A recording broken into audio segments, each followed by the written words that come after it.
YouTubers, welcome to my YouTube channel. I am the Taylorette and today I'm going to show you how to sew curves together. Okay, so I cut out these pieces. This is not a historical dress, just FYI. This is just a sample piece of a curve.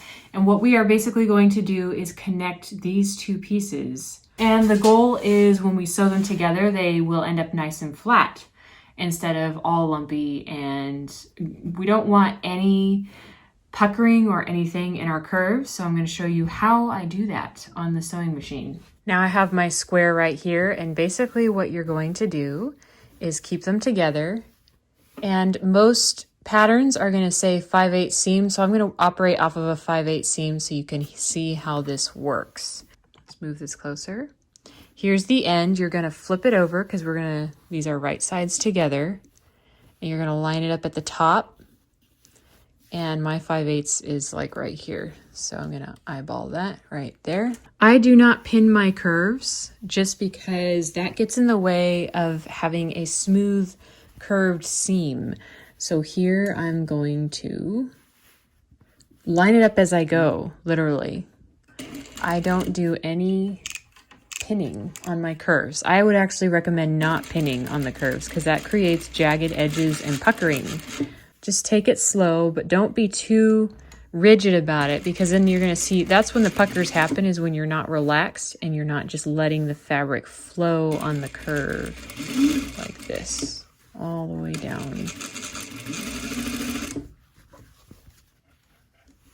Don't stretch. There's a difference between stretching it and curving it. You don't want to pull it, just kind of curve it with the edge like that.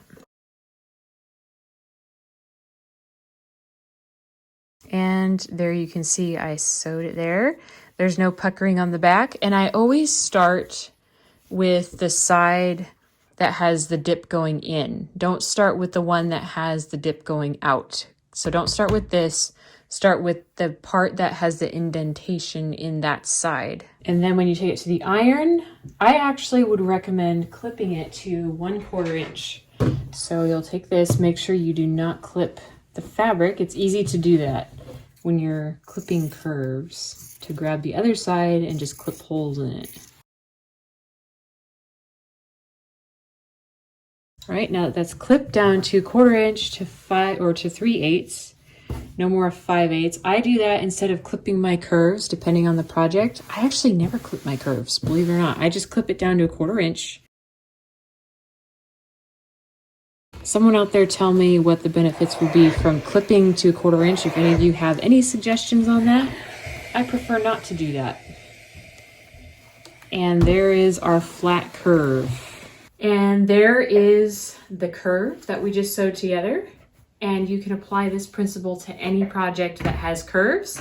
It's super simple. It might take a little practice. Maybe you should do a few rounds before you actually do your actual garment that you're working on. But it's super simple. Don't use pins. I highly recommend not pinning your curves. Practice not, because that is what gives you the nice, smooth and flat seam. I hope you found this video helpful. Hit the subscribe button, like this video, and I will see you next time.